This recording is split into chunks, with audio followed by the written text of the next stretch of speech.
سلامونه مې قبول کې قدرمنو دوستانو. د واده کولو نه وړاندې د ښځې دا دوه ځایونه دا دوه کارونه ضرور چک کړئ، ضرور یې وګورئ. تاسو به په هر څه باندې پوه شئ چې دغه ښځه څنګه ده، دغه ښځې سره واده کول ضروري دي او که نه. قدرمنو دوستانو، په دې ویډیو کې به تاسو د ډېرو پټو رازونو د ډېرو نوو معلوماتو نه خبر شئ، نو تاسو مهرباني وکړئ ویډیو مه سکیپ کوئ، ویډیو را سره تر اخره وګورئ چې تاسو د دې نوو معلوماتو نه خبر شئ. درنو دوستانو، واده چې کله یو انسان کوي، یو مسلمان واده کوي، نو هغه دا سوچ کوي چې الله پاک دې ماته داسې مېرمن راکړي، داسې ښځه دې راکړي چې هغه پاکه وي، حیاداره وي، ښه ښځه وي. نو په داسې کولو سره د هغه د ژوند خواله رڼاواله راتللی شي. خو داسې به څنګه یو ښځه کتل وي، یو ښځه معلومول وي چې هغه پاکه ده او که نه.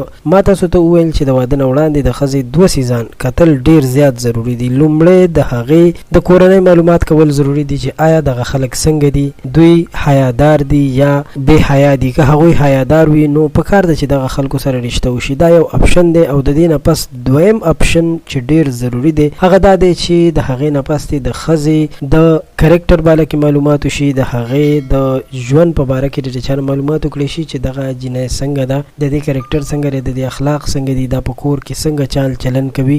نو په داسې کولو سره به دغه خلکو ته مکمل حقیقت ظاهر شي او هغوی به یو ښه فیصله کولی شي چې خپل زوی ته واده وکړي یا خپل زوی ته دغه جنۍ وکړي او که نه. قدرمنو دوستانو، غوښتل مو چې دا معلومات تر تاسو در ورسوم، دا معلومات تاسو سره هم شریک کړم. امید لرم چې معلومات به ستاسو خوښ شوي وي. د ویډیو د کتلو مو ډېره مننه. له نورو تازه معلوماتو لپاره زموږ چینل ضرور سبسکرایب کړئ. خوشحاله اوسئ.